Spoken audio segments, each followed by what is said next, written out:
Hi, good afternoon. My name is Pradeep, and I just wanted to share some thoughts of mine about adventure tourism in Kerala, hopefully around Wayanad, and also talk about Muddy Boots, who we conduct a lot of tours and outdoor activities in Wayanad. Kerala tourism has traditionally been about Ayurveda and houseboats and more leisure pursuits, and of late, there's been a realization and a decision at the topmost levels in government to focus on adventure tourism.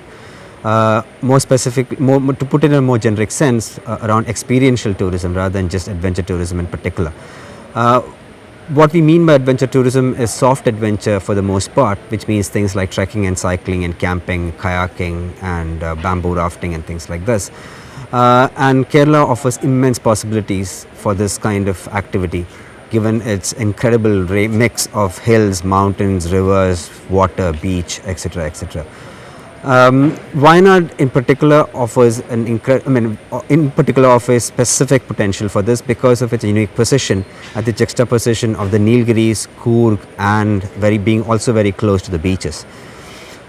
These hills of Wayanad offer great possibilities for trekking. The rivers of Wayanad offer fantastic possibilities for things like bamboo rafting and kayaking, while the vast green estates, the tea estates that belong to the big tea companies, are now being opened up to camping and trekking and other possibilities as well, such as bird watching.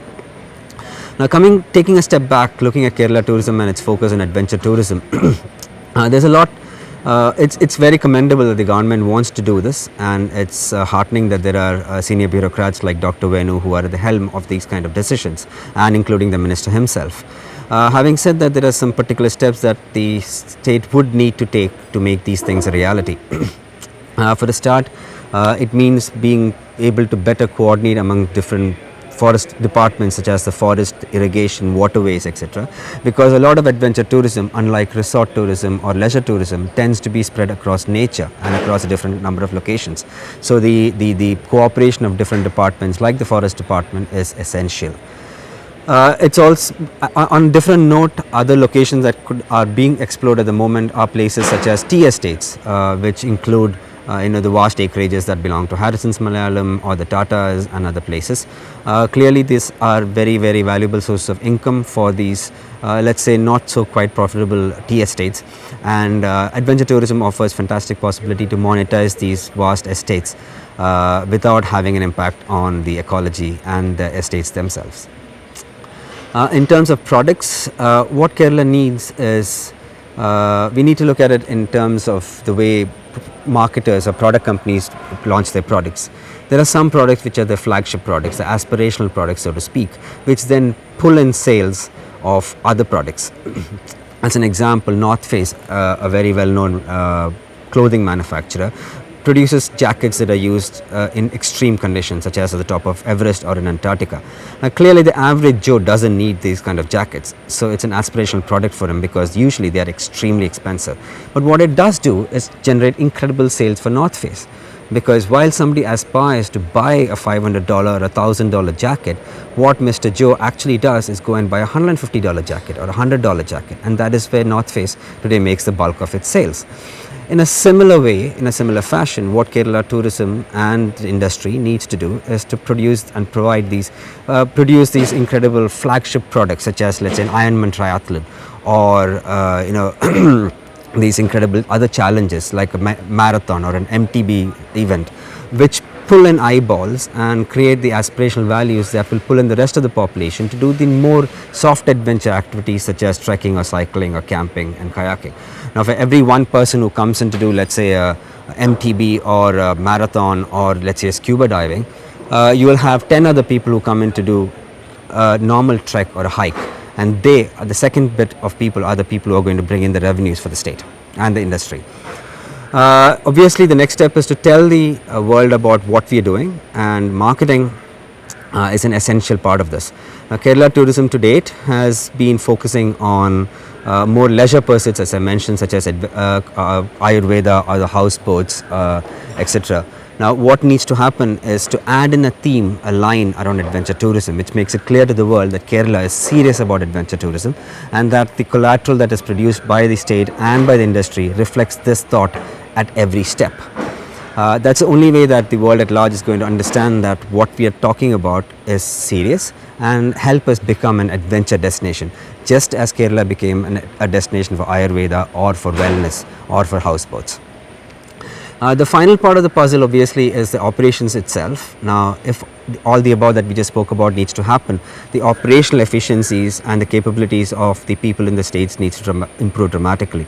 What it means is, first of all, training for people and engagement with local communities. We need to make sure that there are armies of locally trained guides who are well trained in things like, assessment of a particular trail, evacuation protocols, first aid, safety, and all of these different things that make sure that a particular trek or a trail or an activity is very, very safe. That means the state needs to perhaps help, and the center needs to perhaps help in setting up institutes where these kind of local boys and girls can be trained in providing these adventure activities in a very safe manner. The next step is to talk about the next step is to talk about certification and safety.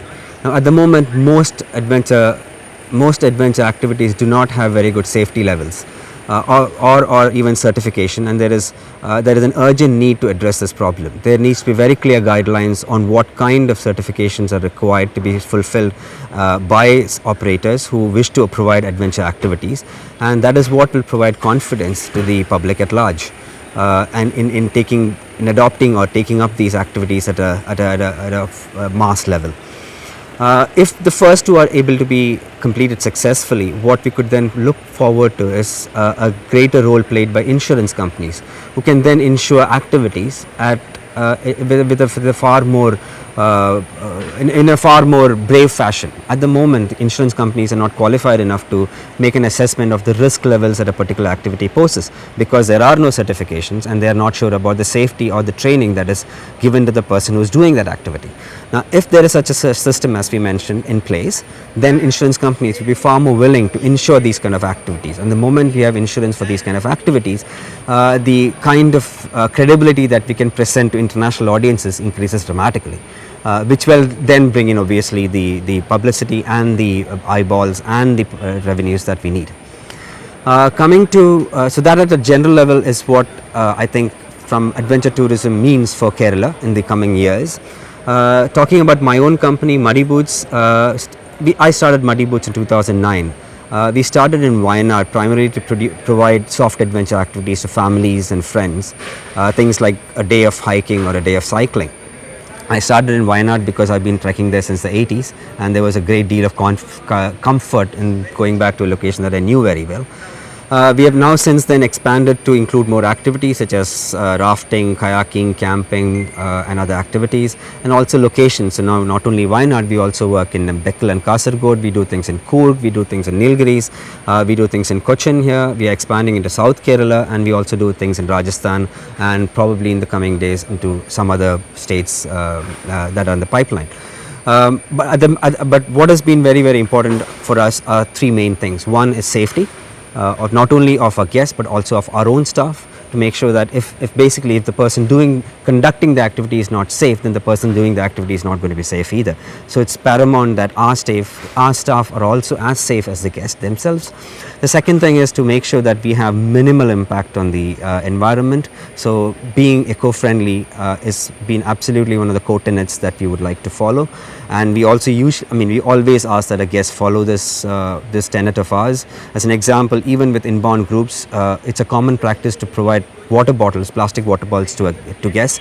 We don't. We ask our guests to bring their own water bottles, and we provide refillable 20-liter cans from which our guests can fill their water bottles. It's a small thing, but if you look at, say, a 20-member group for over 20 days, the number of bottles that is being generated is just absolutely immense. It's about 800 bottles that are being generated by just one group, if you think about it. And the third thing is always, of course, been making sure that whatever we are doing is helping the local community. The boys that we have and the girls that we have are from the local communities. We are very proud to have upskilled them and made a change in their lives, and we hope that they may not remain with Muddy Boots forever, but we certainly do hope that they will have far more fulfilling lives as a result of the time they spent with us. I do hope that you will come to Kerala and, if possible, experience some of our activities, but if not, please do come and visit Kerala for its rest of its charms. Thank you.